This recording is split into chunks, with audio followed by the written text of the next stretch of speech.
Hey guys, what's going on? It's Eli, back with another review video, and of course, continuing on reviewing Halloweenish materials on the weekends. Two more left. One for today and one for tomorrow. So the second to last Halloweenish, material from like a film or, something on TV, that I'll be reviewing, and yes, you read the title, Mickey and Friends Trick or Treats. Yes. I gotta tell you, I was completely unaware about this until, I want to say, a couple days ago, I discovered this, and this is just like how, I was unaware of, at first, the other Disney stop-motion TV special, and which, of course, made its way on Disney+, Mickey Saves Christmas, and which, of course, I did a review on that, and if you want to go check it out. But yeah, and obviously, because, just like with Mickey Saves Christmas, Mickey and Friends Trick or Treats, it too being in stop motion, and the same type of stop motion that was done for Mickey Saves Christmas, done in this. That's very nice. So I'll go ahead and, as always, read the description / the story. Mickey and friends are trick-or-treating when Donald spies the scariest mansion he's ever seen and convinces his friends to risk a visit, but the owner casts a spell that transforms them into their costumes. Yeah, so it is a cute, Mickey Mouse short film, in stop motion, and, one of those short films from, that features, I should say, Mickey and the gang. And, first off, the stop motion animation to this, fantastic, of course. Who doesn't love stop motion, like myself? And the fact that there's a lot of, Haunted Mansion references. You get that feeling and vibe of Haunted Mansion, references and stuff like that.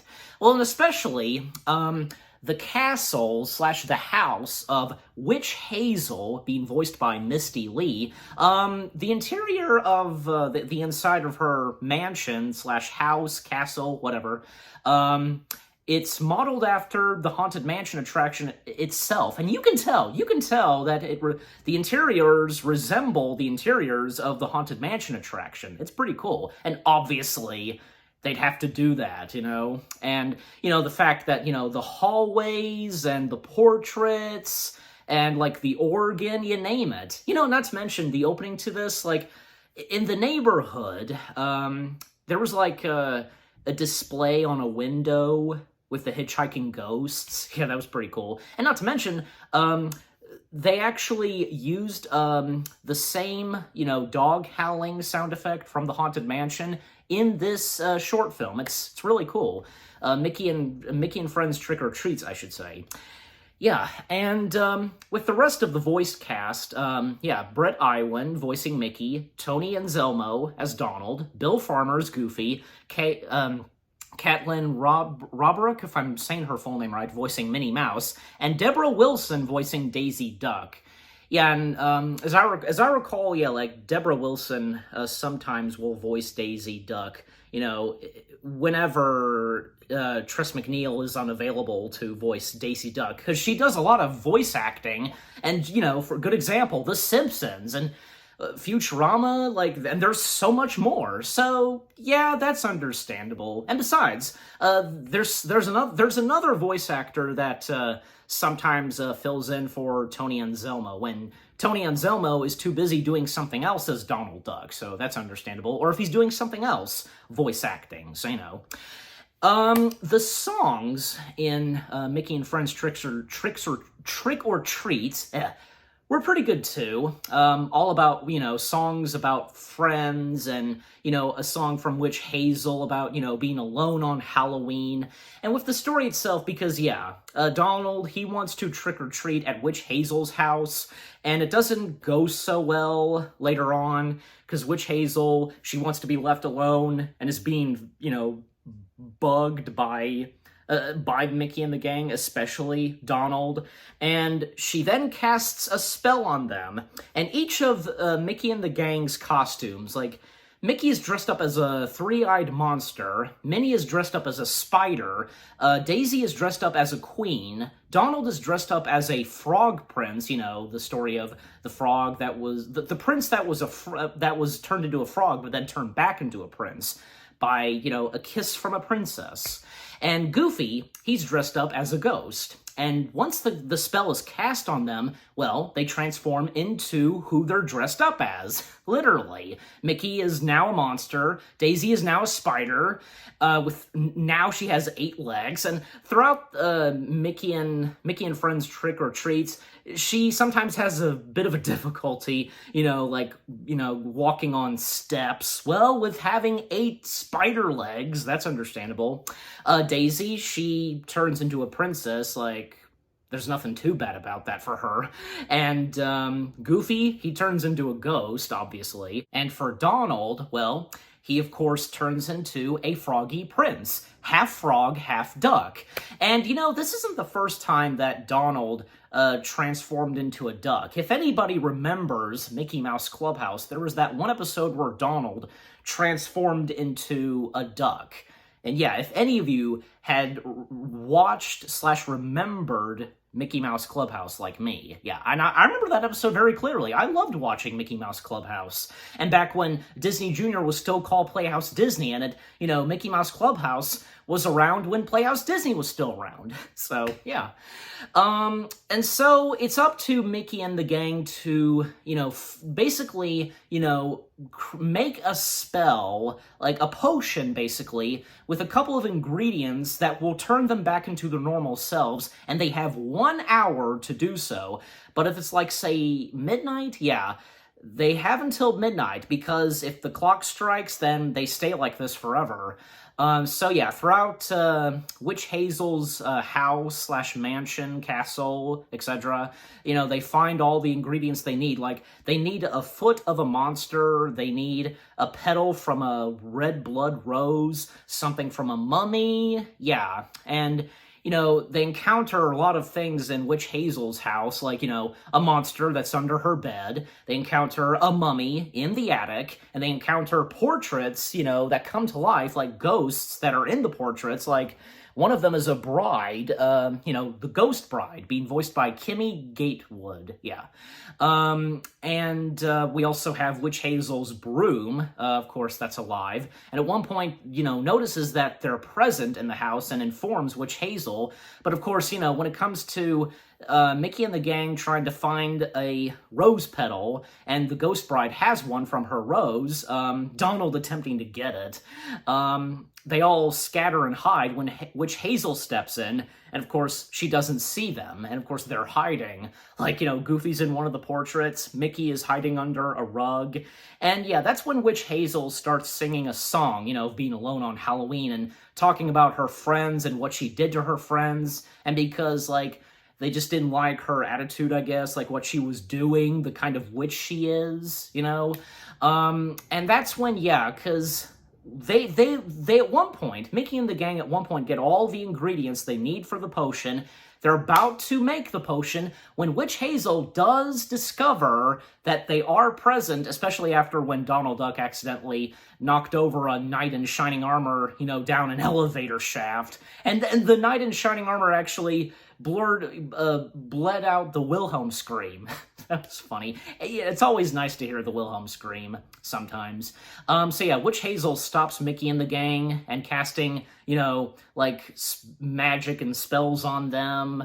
Mickey is surrounded by mirrors, and Daisy's locked up in a cage. And Minnie is trapped by stickiness because of her 8 spider tentacles. And it's up to Donald to get the spell book, because, I guess, yeah, because he feels responsible for all of this, and it's up to him to save the day. But unfortunately, Witch Hazel, she still gets the book, and she tosses all the ingredients that are in a sack in the fire. And oh my gosh, because, I even said this at one point, well, great, how are they gonna transform back into themselves, etc.? But obviously we know, because this is Disney, and especially with Mickey and the gang, they're still gonna be okay at the end. So what happens is that Donald sacrifices himself to save his friends, by remaining as a frog prince, and Mickey, Daisy, Minnie, and Goofy can turn back into their normal selves. And Witch Hazel is puzzled by this and surprised, and that's when those that were,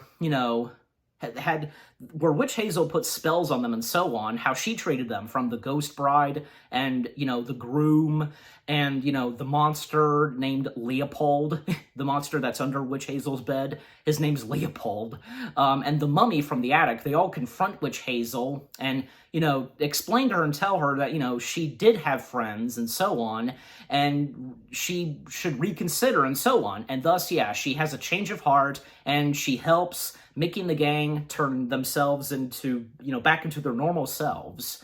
And yep, all ends well, and, Witch Hazel is, now a good witch, and, she throws a Halloween party for everybody, and, they're all having a good time, and Witch Hazel being reconnected with her friends, and, the whole thing about Mickey and friends trick-or-treats, it's all about friendship and so on, and that's what's great. Disney never disappoints, especially if it has to do something with Mickey Mouse and his friends, without a doubt. Yeah, Mickey and Friends Trick-or-Treats, again, I thought it was pretty good, and a cute, Disney stop-motion TV special, with Mickey and the gang doing something on Halloween, and right next to Mickey Saves Christmas. They're both really good, and it's really cool to, see some Disney characters, in stop motion. Like, don't you think? Like, it's always cool to see something like that. And technically, because we've also seen them as, something else as puppets. Like, I can think of, like, Playhouse Disney / Disney Junior Live on Stage, if anybody remembers that, at Disney's Hollywood Studios, where, we saw the Disney characters, especially Mickey and the gang, as, puppets. Yeah, pretty cool. But yeah, overall, again, Mickey and Friends Trick-or-Treats was really good. And I give this, it's on my mind, 7 out of 10 stars. Yes, 7 out of 10 stars for Mickey and Friends Trick-or-Treats. And what about you guys? What did you think of this TV stop-motion Disney Halloween special itself? What did you think of my review? Leave comments, and give this review video a like, as always. So, with all that being said, thank you very much for watching. I hope you guys enjoyed my review of Mickey and Friends Trick-or-Treats. More review videos are on the way. They're going to be awesome. Keep looking forward, and I'll see you guys in the next video / review. And of course, continuing on reviewing Halloweenish material on the weekends. One more to go. And yeah, at this point, I think I saved the best for last, because this only aired on TV and on Nickelodeon once, and it was believed that the reason it only aired once is because it terrified kids, but that wasn't the case, and you probably know what I'm talking about. But for those of you that don't, stay tuned for that. Take care, and peace out.